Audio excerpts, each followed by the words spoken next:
할렐루야. 이 저녁에도 천국을 향해서 힘차게 달려가시길 바랍니다. 오늘은 우리가 고린도후서 8번째 시간으로 질그릇의 보배를 담아주심이라는 제목으로 같이 말씀을 나누도록 하겠습니다. 질그릇의 보배를 담아주심. 우리 지난 시간에는 사도 바울은 자신이 고린도 교회의 안 좋은 상황과 자신을 향한 많은 비방에도 불구하고 낙심하지 않는다 그랬어요. 낙심하지 않는 이유는 하나님께서 긍휼하심으로 자신에게 직분을 맡겨주셨기 때문이라 그랬습니다. 자신은 하나님의 직분을 맡을 수도 없고 이 모든 일을 감당할 수도 없는 존재이고, 그리고 이런 욕조차도, 그리고 이런 모멸감조차도 받을 수도 없을 만한 티끌 같은 존재인데, 하나님께서 자신을 긍휼히 여기셔서 하나님의 사역자를 맡겨주셨다는 거예요. 그래서 그 사역을 감당하며 이 모든 일을 당하는 것조차도 뭐로 여기는 거냐면 하나님이 내게 주신 은혜로 여기는 거예요.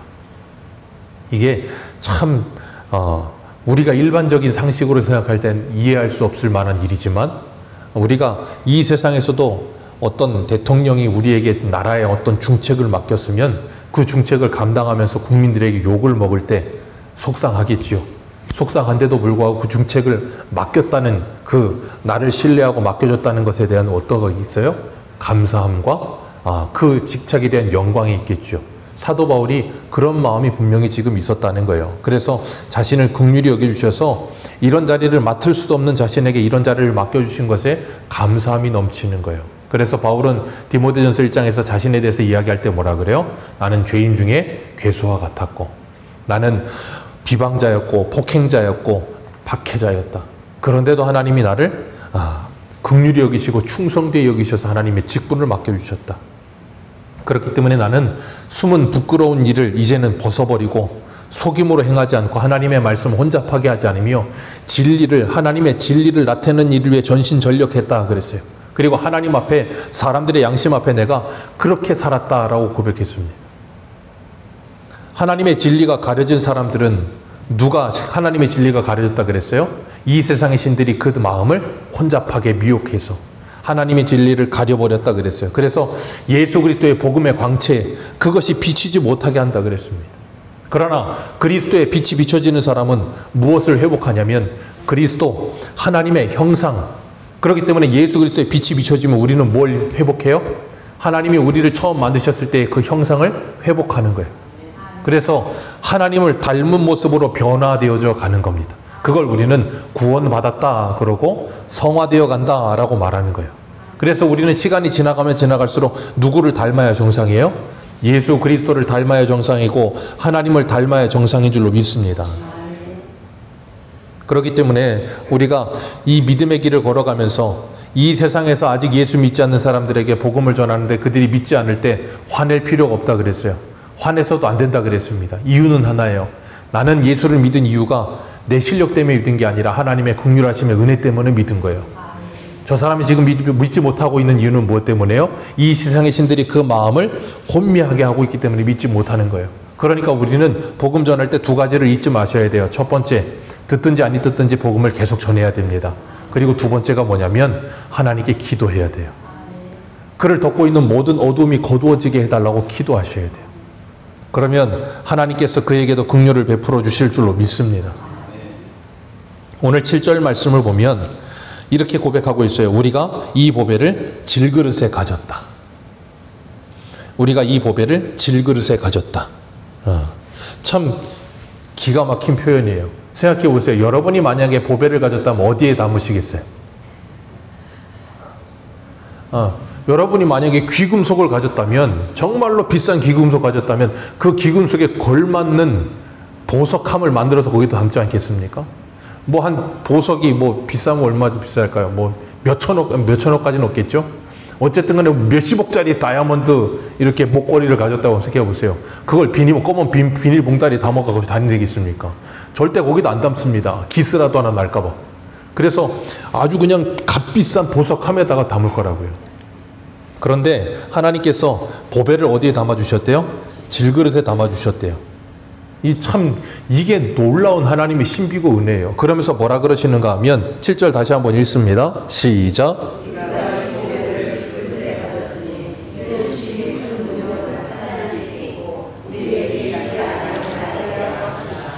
자, 하나님께서 보배를 어디에 담으셨다고요? 질그릇. 그 질그릇이 누구예요? 우리들이요. 그래서 이 심히 큰 능력은 어디에 있다고요? 하나님께 있어요. 질그릇에 있질 않아요. 하나님이 그걸 깨닫게 하시려고 우리를 질그릇으로 만드신 거예요. 그리고 거기에 질그릇과는 전혀 상반되는 너무나도 값비싼 보배를 담아 놓으신 거예요. 그리고 그 모든 능력이 질그릇에서 나가지 않는다는 걸 철저하게 깨닫게 하시려고 질그릇을 자꾸 뭐 하세요? 깨트리시는 거예요. 그래서 질그릇이 깨지면 깨질수록 우리는 뭐가 비춰지게 돼 있어요? 그 안에 보배가 비춰지게 돼 있는 거예요. 그렇기 때문에 우리는 이 땅을 살아가면서 질그릇 같은 우리들이 자꾸 깨어져야 정상이에요. 내가 자꾸 깨져야 보배가 보입니다. 내가 깨지지 않으면 보배는 절대 보이지 않아요. 그래서 주님께서 우리를 자꾸 뭐 하세요? 깨뜨리시는 거예요. 그래서 예수님 뭐라 그러셨어요? 누구든지 나를 따라오려거든 뭐 하라고요? 자기를 부인하고. 자기를 부인하는 일이 뭐예요? 질그릇 깨지는 일이에요. 내 자존심 깨지는 일입니다. 내 고집 깨지는 일이고요. 내 옛사람의 자아가 깨지는 일이고 내 에고가 깨지는 일이에요. 그게 깨져야 보배가 보여요. 그게 안 깨지는 사람은 절대 보배가 보이지 않습니다. 그래서 우리가 신앙생활 오래 하면 오래 할수록 예수 그리스도를 닮아간다는 건 그만큼 뭐가 없어진다는 거예요? 내가 사라진다는 거예요.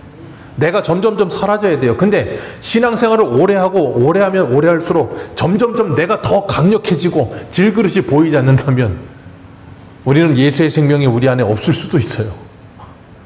내가 정말 보배를 가진 사람인가 아닌가를 확인해야 되는 거예요. 5절 말씀에 분명히 사도 바울은 이렇게 말을 합니다. 우리 5절 같이 한번 읽어볼까요? 시작.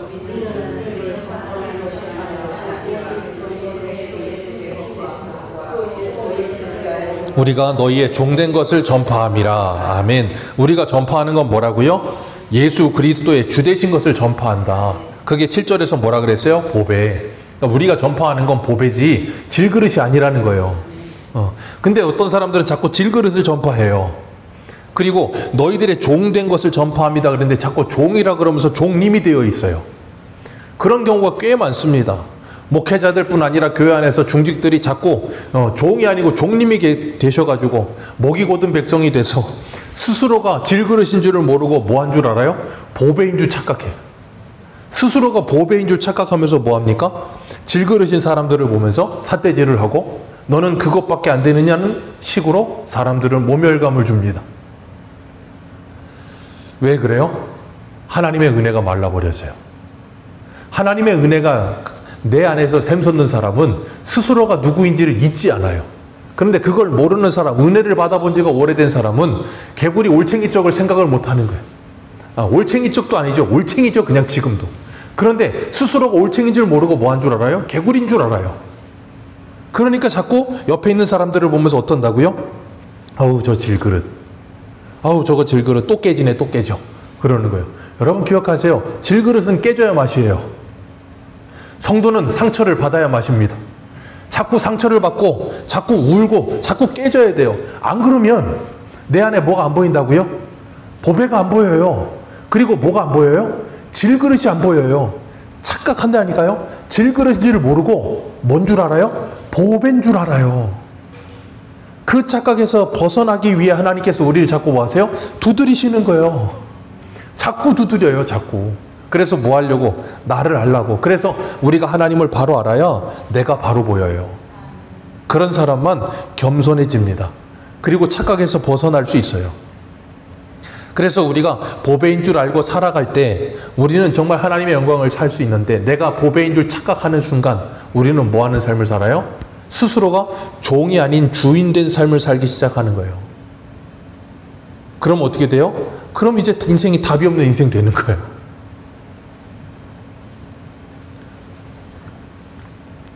기억하세요. 질그릇에 보배가 담기면 질그릇도 의미가 있어집니다. 질그릇에 보배가 담기면 질그릇도 의미가 있어져요. 근데 질그릇에 보배가 안 담기면 아무 의미 없어요. 그래서 솔로몬이 전도서에 뭐라 그랬어요? 헛되고 헛되며 헛되고 헛되니 모든 게 다 헛되더라. 어디에서요? 해 아래에서 행하는 모든 일들. 보배를 담지 않은 질그릇들의 모든 일들은 다 헛되더라는 거예요. 그렇기 때문에 우리는 심히 큰 능력이 내게 없음을 기억하시길 바랍니다. 누구에게 있어요? 하나님께 있습니다. 그러니까 질그릇은 뭐 하면 되는 거예요? 깨지면 되는 거예요. 그리고 뭐 하면 되는 거예요? 심히 큰 능력을 가진 하나님의 말씀에 순종하면 되는 거예요. 우리가 출애굽기 보면 하나님께서 모세를 몇 세에 부르셨다고요? 80살에. 하나님은 40살에 모세가 사도행전 7장 보면 이스라엘을 돌아볼 마음이 생겼다 그렇게 표현하고 있어요. 그런데 그런 모세를 사용 안 하시고 미디안 광야 보냈다가 80세에 부르셨어요. 그때 모세가 한 말이 뭐였어요? 주여 보낼 만한 자를 보내소서. 나는 말이 둔하고 나는 아무것도 못하는 노인입니다. 그때 하나님이 뭐라 그러셨어요? 네가 하는 게 아니라 내가 한다. 능력은 어디에 있다고요? 질그릇 같은 모세 너에게 있지 않다는 거예요. 왜 하나님이 40세의 모세를 사용 안 하셨어요? 40세의 모세는 자기가 질그릇인 줄 몰라요. 자기가 보배인 줄 알아요. 그러니까 하나님이 뭐 하세요? 보배인 줄 아는 모세를 광야에서 40년 동안 돌려서 자기가 질그릇이라는 걸 알게 하시고, 그리고 난 다음에 뭐 하세요? 이 모든 일이 됐을 때 이건 내 능력으로 된 게 아니구나. 모세가 40세 때는 말에 능통했다니까요. 주먹 한 방으로 애굽 군인을 죽일 수 있을 만큼의 힘도 있었다니까요. 그러니 그 모든 능력으로 누가 한 줄 알아요? 내가 했다라고 착각하는 거예요. 하나님이 그걸 가장 싫어하신다고요. 그래서 기드온에게 32,000명 모였을 때 뭐라 그래요? 다 돌려보내고 300명 남기시잖아요. 왜? 너희들이 했다는 소리 1절 나오지 못하게 하시려고. 그렇기 때문에 우리가 기억할 건, 능력 없는 우리를 하나님이 부르실 때는 능력이 하나님께 있음을 알려주시기 위함임을 기억하시길 바랍니다. 그리고 하나님께서는 그런 우리를 사용하셔서 하나님의 일이 되게 하세요. 그렇기 때문에 우리가 착각하지 않을 수 있는 게 뭐냐면, 내가 질그릇이라는 걸 아는 사람은 내가 하나님을 위해 뭔가를 할 수 있다라는 생각조차 하지 않아요. 우리가 전도서의 말씀 어젠가요? 말씀드렸잖아요. 내가 아무것도 할 수 없다는 걸 아는 것이 지혜라고. 그걸 모르면 내가 뭔가를 하는 줄 알아요. 우리가 하나님을 위해서 뭔가 일할 수 있다고 생각하십니까? 못합니다. 우리가 하나님을 위해 뭘 하면 하나님께 무엇이 더해집니까? 아무것도 없어요. 우리가 하는 일이란 하나님의 일을 자꾸 망가뜨리고 실패하게 하는 일밖에 없어요. 그런데 하나님은 그렇게 자꾸 넘어지고 실패하고 쓰러지는 우리를 데려다가 하나님의 일을 시키신다고요. 마치 그게 어떤 것 같으냐면, 옛날에 어떤 이 광고에서 어린아이가 엄마의 설거지를 도와준다고 여기 의자 놓고 그 위에 올라가서 설거지를 해요. 근데 퐁퐁을 그냥 왕창 뽑아갖고 막 퐁퐁 바닥을 만들어 놓은 거예요. 자, 보통의 현실적인 엄마는 오면 뭐 할까요? 오자마자 그냥 등짝을 때린다던가 막 뭐라 그러겠죠. 근데 그 광고에선 절대 그러지 않습니다. 엄마가 아이한테 잘했다고 쓰다듬어주고 안아주고, 현실에는 없는 엄마가 나타나요. 여러분, 그게 바로 하나님이 일하시는 방법이에요. 우리가 하나님의 은혜를 받고 성령을 받고 하나님의 사람이 돼서 하나님의 일을 한다 그럴 때, 우리가 하나님의 일을 하면 자꾸 그런 일이 발생해요. 근데 하나님은 그런 우리를 잘했다고 안아주신다고요. 왜요? 하나님은 우리의 중심을 보십니다. 우리가 일 잘하고 못하라는 걸 보지 않으세요. 우리가 일 잘하는 거 하나님에게는 일도 소용없어요. 왜? 일은 누가 잘하세요? 하나님이 완벽하게 잘하십니다. 걱정하지 마세요. 우리는 하나님께 우리가 정말 질그릇인 줄 알고 하나님이 맡기신 일에 충성하고 있느냐 아니냐를 보시는 거예요. 하나님은 외모를 보지 않고 중심을 보신다 그러시잖아요. 그렇기 때문에 우리가 하나님을 위해 뭘 할 수 있는 것이 아니라, 내가 하나님을 위해 뭘 하고 있다라고 생각하는 그 마음을 가지고 일하는 것 자체가 누구를 위한 일이 돼요? 나를 위한 일이 되는 거예요. 왜요? 하나님께서 그렇게 해서 누구를 지금 키우시는데요? 우리를요. 나를 하나님의 사람 만들어 가시고 나를 양육하시면서 나를 키워내시는 일을 하기 위해 일을 시키시는 거예요.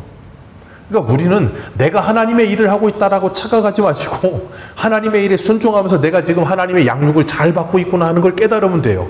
그러면서 잘하고 나서 시간 지나 보면 이만큼 자라 있는 거예요. 그런데 중요한 건, 이만큼 자라 있어도 질그릇은 질그릇이에요. 질그릇이 보배가 되지 않습니다. 이만큼 자랐든 덜 자랐든 질그릇은 질그릇이에요. 우리가 그걸 꼭 기억하셔야 돼요. 그리고 8절 말씀에 사도 바울이 이렇게 말해요. 고린도후서 4장 8절 같이 읽겠습니다. 시작.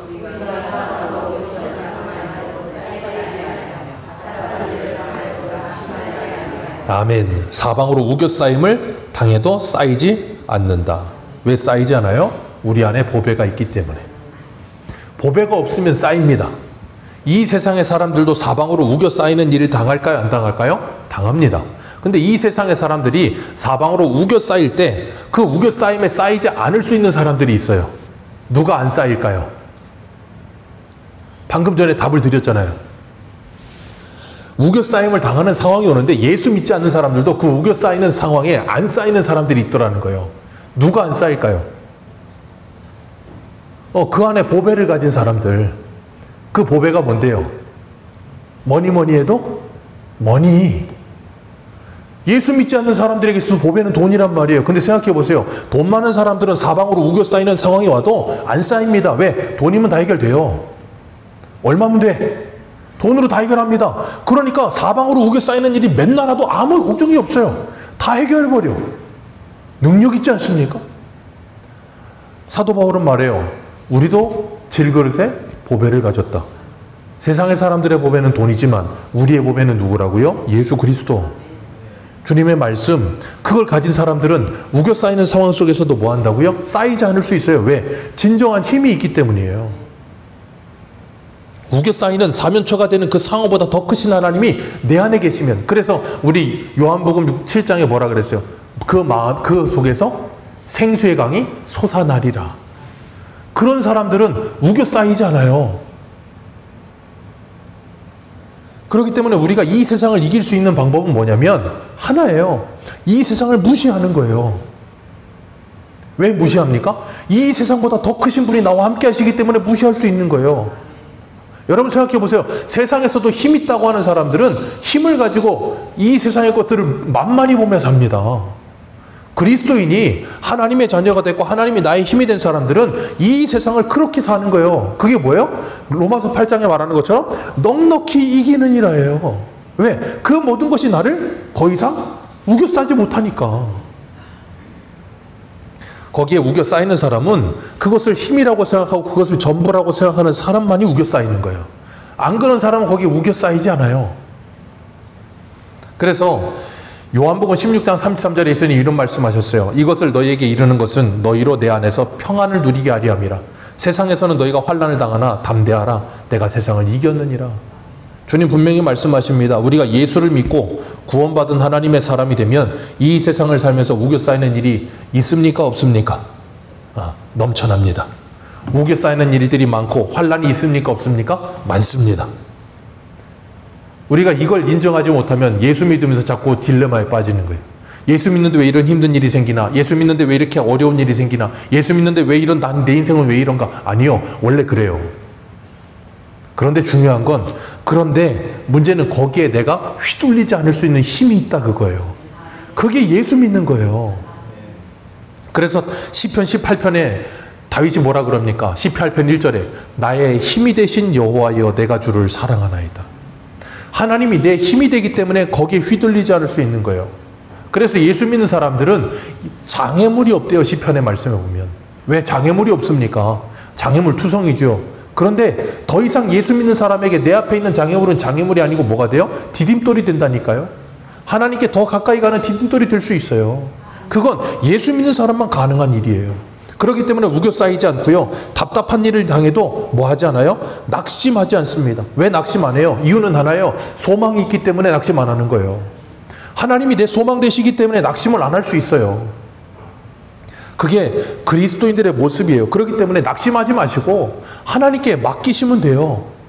맡기시면 돼요. 하나님이 우리 아버지 되심을 믿으십니까? 그 하나님은 전지전능하심을 믿으십니까?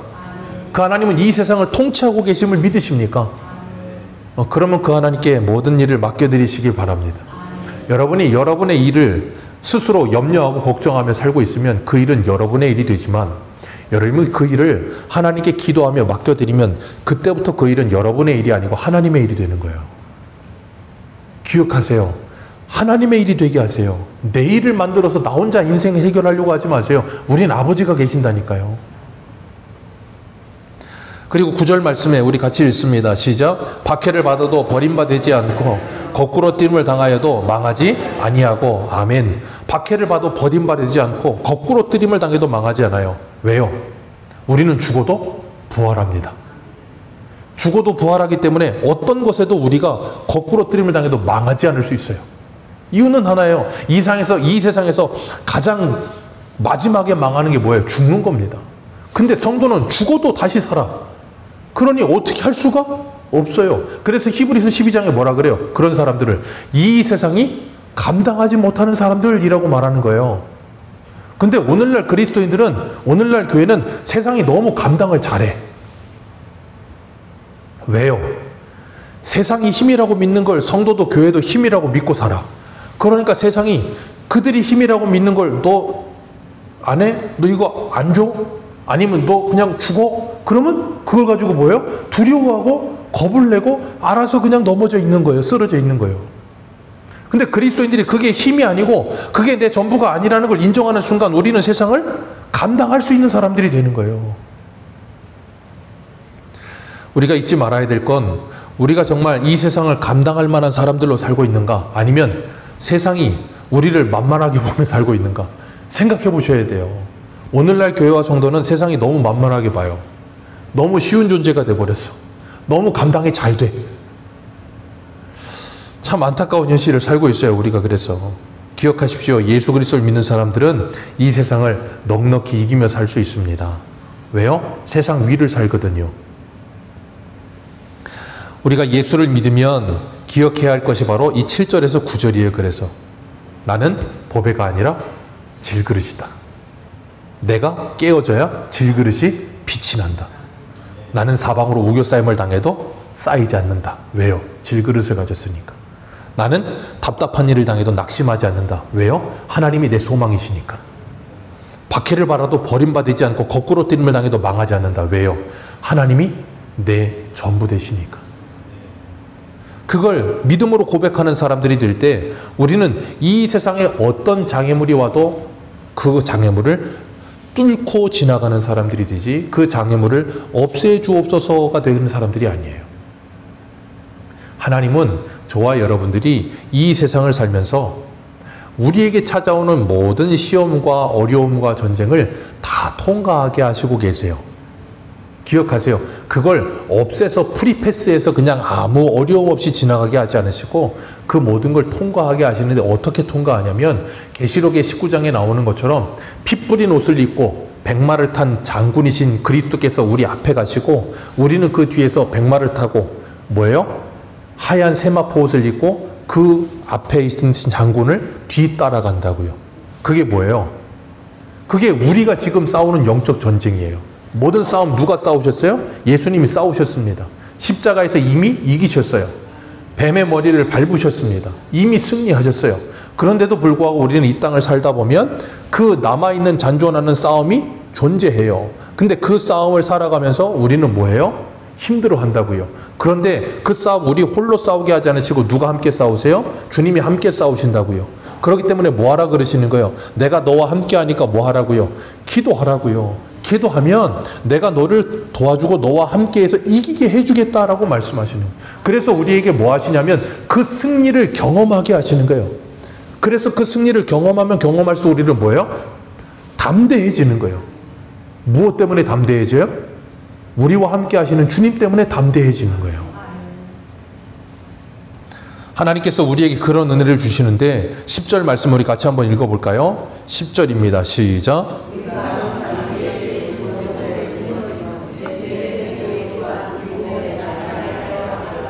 아멘. 우리가 항상 예수의 죽음을 몸에 짊어진대요. 예수의 죽음을 몸에 짊어지는 이유는 예수의 생명이 우리 몸에서 나타나게 하려 하심이라.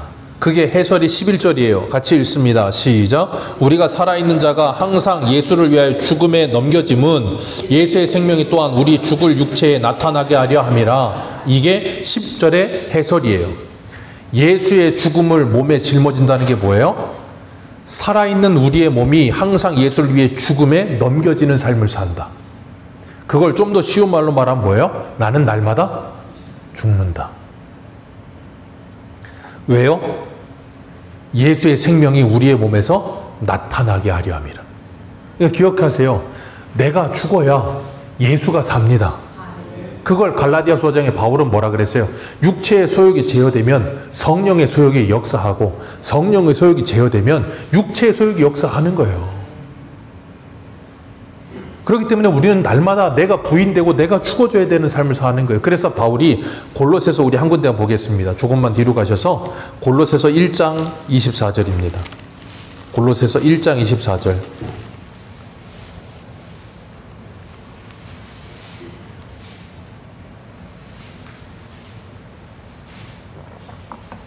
골로새서 1장 24절입니다. 신약성경 324페이지 우리 24절 우리 같이 한번 읽겠습니다. 시작. 나는 이제 너희를 위하여 받는 괴로움을 기뻐하고 그리스도의 남은 고난을 너희의 몸된 교회를 위하여 내 육체에 채우노라. 아멘. 바울이 이 말하고 있어요. 너희를 위해 받는 괴로움 그랬어요. 분명히 사도 바울은 교회들 때문에 받는 괴로움이 있었다고요. 근데 그 괴로움을 뭐 한다고요?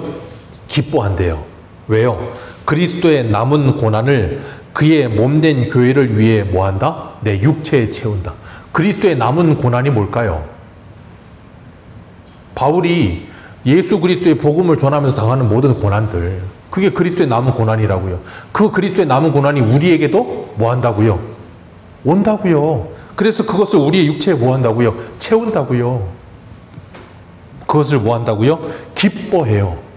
그걸 왜 기뻐할까요? 그 남은 고난을 당하며 괴로움을 당하며 아픈 일을 당하며 날마다 죽으며 날마다 나를 부인하며 그렇게 살아가는 걸 기뻐한대요. 왜요? 오늘 본문 10절에 뭐라 그랬다고요? 그 이유는 예수의 생명이 우리의 몸에 나타나게 하려 함이라. 예수의 생명이 우리의 몸에 나타나게 하려 함이라. 그걸 위해 기뻐한다는 거예요. 그러면서 그걸 뭐라 그러는가 하면 12절에 이렇게 말해요. 12절 같이 읽습니다. 시작. 그런즉 사망은 우리 안에 역사하고 생명은 너희 안에 역사하느니라. 이게 성도와 우리 모두가 가져야 될 마음가짐이에요. 사망은 어디에서 역사해야 돼요? 우리 안에서, 내 안에서 사망이 역사해야 되는 거예요. 내 안에서 사망이 역사해야 너희들 안에서 뭐가 역사해요? 생명이 역사하는 거예요. 내가 죽지 않으면 너희들이 죽어요. 가정에서 내가 죽지 않으면, 내가 두 눈 시퍼렇게 뜨고 살기 등등에 있으면 가족들이 죽어요. 근데 내가 죽으면 누가 살아요? 가족들이 살아요. 그게 예수 그리스도의 십자가의 복음이에요. 그리스도가 우리를 위해 대신 죽어주심으로 우리를 뭐 하셨어요? 살려주시잖아요. 그래서 바울이 이 말하는 거예요. 사망은 우리 안에 역사하고 생명은 너희 안에서 역사하느니라.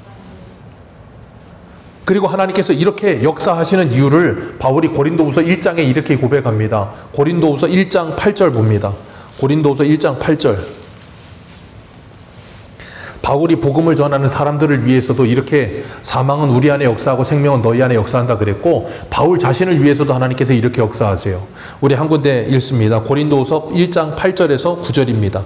같이 읽겠습니다. 시작.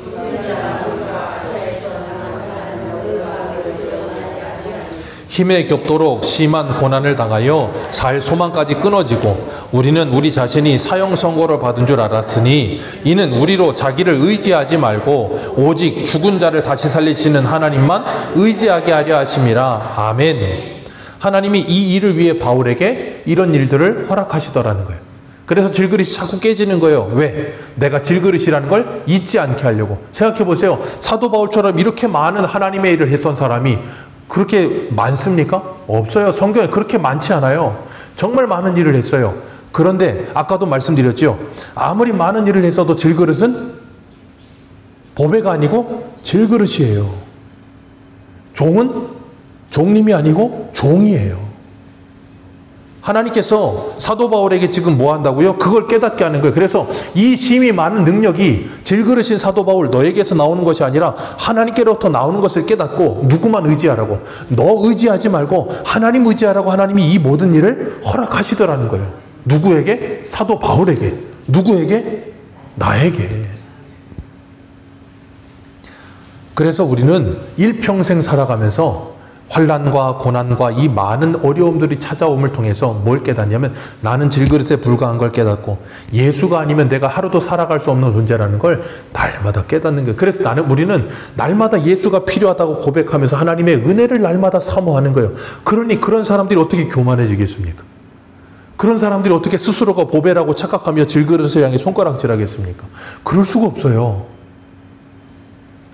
그래서 하나님은 이 모든 일을 통해서 우리가 하나님의 은혜 속에 살아가도록, 그래서 13, 12절 다시 한번 읽습니다. 12절입니다. 시작.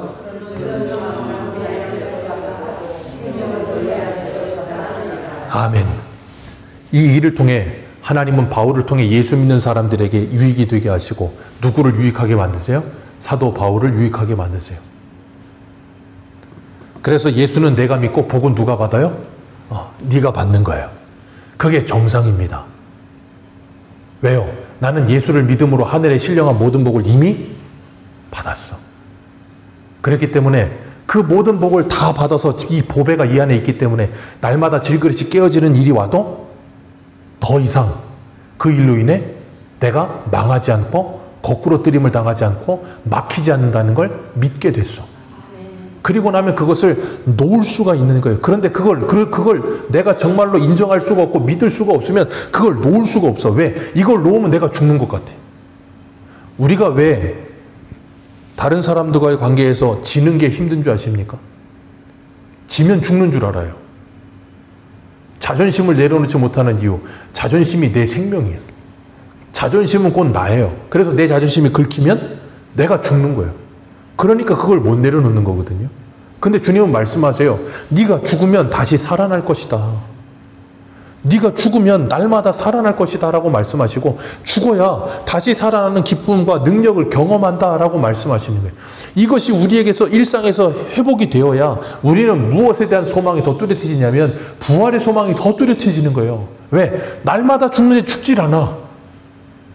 날마다 죽는데 다시 살아나. 무슨 불사조도 아니고.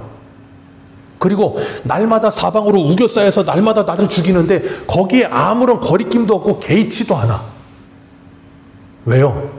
그게 더 이상 나를 죽이지도 못하고 괴롭게 하지도 못한다는 걸 알게 됐기 때문에. 그래서 우리가 예수를 바라보자의 히브리서 12장 2절의 말씀이 뭐예요? 믿음의 주요 온전케 하시는 이 예수를 바라보자. 그는 그 앞에 있는 기쁨을 위하여 부끄러움을 개의치 아니하시더니. 그 십자가를 참으시고 부끄러움을 개의치 않으셨다니까요. 왜요? 그 앞에 있는 기쁨을 위하여.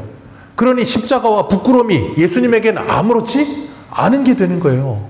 그건 예수를 믿는 우리도 마찬가지인 거예요. 그걸 정말로 믿는다면 그것이 더 이상 우리를 묶어둘 수도 없고 우리를 누를 수도 없고 우리를 괴롭게 할 수도 없어요.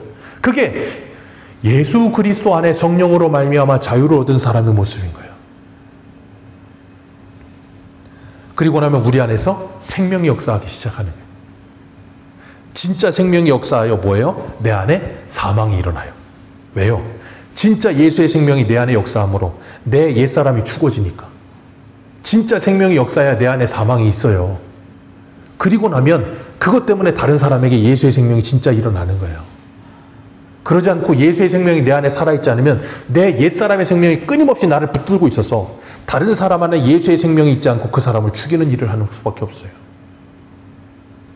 그래서 주님께서 우리들에게 날마다 우리 안에서 예수의 생명으로 말미암아 내가 죽게 하시고 그로 말미암아 다른 사람을 살게 하시는 거예요. 그렇기 때문에 우리가 주기도문하면서 기도하잖아요. 하나님의 나라가 하늘에서 이루어진 것 같이 땅에서도 이루어지게 해달라고. 하나님의 뜻이 땅에서도 이루어지게 해달라고 우리는 기도하잖아요.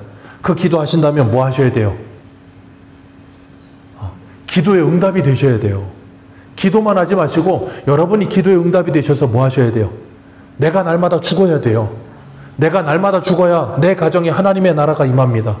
내가 날마다 죽어야 내 교회에 하나님의 나라가 임합니다. 우리는 모두가 다 세상에 한 사람도 예외 없이 저거 뭐예요? 그 서장훈 씨하고 연예인들 몇 명 나와서 문제 있는 가정들 부부 나와가지고 막 이혼 아내 만에 하면서 막 그 뭐야 이렇게 찍어놓은 거 보여주는 프로그램이 있더라고요. 뭔지 모르겠어 이름이. 아무튼 그 프로그램 보니까 가관도 아니에요. 정말 야 어떻게 저런 사람들이 있지 싶을 만한 사람들이 나와요. 너무 놀라워. 그런데 그런 환경에서 살면서도 그 두 부부가 잘해보고 싶은 마음에 지푸라기라도 잡고 싶은 마음에 거기 나와요. 그러니까 사람들은요 누구나 다 지옥 같은 삶을 살면서도 잘해보고 싶은 마음이 있을까요 없을까요? 있어요. 잘해보고 싶은 마음은 있는데 문제는 그 잘해보고 싶은 마음의 답이 뭐냐면 내가 죽어야 돼. 근데 그거는 싫은 거야. 잘해보고는 싶어. 근데 나는 죽고 싶진 않고 뭘 하고 싶은 거야? 네가 죽어라 해요. 그러니 날마다 너가 죽어라 그러니까 뭐예요? 날마다 그냥 3차 대전이 날마다 일어나는 거예요. 그러니까 거기는 천국이 없고 뭐만 있어요? 지옥만 있는 거예요. 그래서 성령이 오셔서 내 안에 생수의 강이 솟아나면 뭘 꿈꾸게 한다고요? 그 나라를 꿈꾸게 하시는 거예요. 그 나라를 꿈꾸게 하시면서 내가 죽어도 죽고 싶지 않은 나를 죽여야만 하나님의 나라가 시작되는 걸 믿기 때문에 날마다 죽으려고 애를 쓰게 되는 거예요. 그게 안 되니까 우리는 뭐예요? 기도하는 거예요. 그래서 오늘 13절을 한번 읽어보겠습니다. 13절입니다. 시작. 기록된 바 내가 믿었으므로 말하였다 한 것 같이 우리가 같은 믿음의 마음을 가졌으니 우리도 믿었으므로 또한 말하노라. 이 믿었다 하는 게 뭐냐면 이사야 49장 8절이에요. 우리 이사야 49장 8절 한 군데만 읽겠습니다.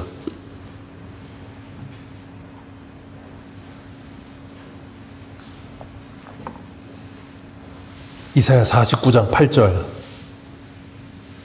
구약성경 1028페이지입니다. 1028페이지.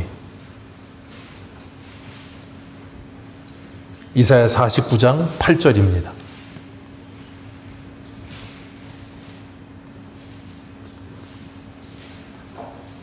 우리 같이 읽겠습니다. 시작. 여호와께서 이같이 이르시되 은혜의 때에 내가 내게 응답하였고 구원의 날에 내가 너를 도왔도다. 내가 장차 너를 보호하여 너를 백성의 언약으로 삼으며 나라를 일으켜 그들에게 그 황무하였던 땅을 기업으로 상속하게 하리라. 아멘. 이 은혜의 때 내가 내게 응답하겠고 구원의 날에 내가 너를 뭐하였다? 도왔다. 그리고 내가 너를 백성의 언약으로 삼았다. 황무하던 땅이 기업으로 상속되게 할 것이다. 이게 뭐예요? 하나님의 구원을 말씀하시는 거거든요. 그것을 내가 뭐 했으므로? 믿었으므로 이것을 뭐 했다? 마음으로 믿었으므로 우리 또한 뭐 하고 있다? 말하고 있다. 그게 뭐예요? 우리 이 고린도후서 다시 오늘 본문으로 돌아오셔서 6장 봅니다. 고린도후서 6장 2절 같이 읽습니다. 고린도후서 6장 2절 같이 읽습니다. 시작. 이르시되 내가 은혜 베풀 때에 너희에게 듣고 구원의 날에 도왔도다 하셨으니 보라. 이사야 49장 8절에 은혜의 때 구원의 날이 언제라고요? 지금. 보라 지금이다. 그러니 뭐 하라고요? 봤으니까 보라 지금이 은혜 날이고 지금이 구원의 날이니까 너 그거 보았다며. 그러니까 너는 지금 뭐 해라? 지금 뭐 해라? 지금 빨리 죽어라. 지금 빨리 죽어야 그 은혜의 날과 구원의 때가 임한다. 그걸 말씀하시는 거예요. 그러니 내가 지금 그걸 뭐 한다? 말한다. 그러면서 14절에 뭐라 그래요? 주 예수를 다시 살리시니까 예수와 함께 우리도 다시 살리시고 너희와 함께 그 앞에 서게 하실 줄을 뭐 한다? 안다. 이 모든 것을 너희를 위함이니 이 모든 게 너희를 위한 거라고요. 그래서 앞에서 5절에 뭐라 그랬어요? 너희의 종된 것을 우리가 너희의 종된 것을 전파한다. 이 모든 걸 너희에게 전해주는 이유가 뭐라고요? 너희들을 위해서. 너희들이 구원받게 하기 위해서. 그래서 내가 날마다 죽기도 하고. 왜? 너희들이 살게 하기 위해서. 질그릇이 깨지기도 하고. 왜? 너희들을 살려내기 위해서. 그 일을 누가 하셨는데? 예수님이 하셨는데. 그 예수 그리스도를 본받고 그 예수 그리스도를 믿는 우리에게 이제는 뭐하래요? 그 뒤를 따라오라고 말씀하고 계시는 거예요. 그래서 내 십자가를 주고 주를 따라가고 있는 중에 있는 거예요. 그렇기 때문에 우리는 날마다 뭐 해야 돼요? 그 십자가에서 내가 죽어야 되는 거예요. 그래야 예수의 생명이 나타나는 겁니다. 오늘도 우리가 이 땅을 살아가면서 우리에게는 사방으로 우겨싸이는 일도 찾아오고 답답한 일도 찾아오고 박해를 받는 일도 찾아오고 거꾸로 뜨림을 당하는 일도 찾아옵니다. 그런데 기억하십시오. 그 모든 것이 여러분을 망하게 하지 않습니다. 그 모든 것이 여러분을 죽이지도 못합니다. 왜요? 하나님이 여러분의 아버지 되시며 여러분을 지키시고 보호해 주실 겁니다. 그러니 두려워하지 마시고 그 모든 것 앞에서 당당하게 하나님의 말씀을 가지고 날마다 내 안에 사망이 역사하도록 기도하십시오. 그래서 그것 때문에 내가 죽을 것 같고 내 자존심 포기하면 내가 다 끝날 것 같고 내 고집 버리면 내가 그냥 인생이 다 끝나는 것 같은 그런 사단의 속삭임에 속지 마시고 그것을 죽여버리시고 예수의 생명으로 사셔서 여러분을 만나는 모든 사람들에게 그 예수의 생명을 전해줄 수 있는 아름다운 그리스도의 편지로 사시기를 주님의 이름으로 축복합니다. 기도하겠습니다.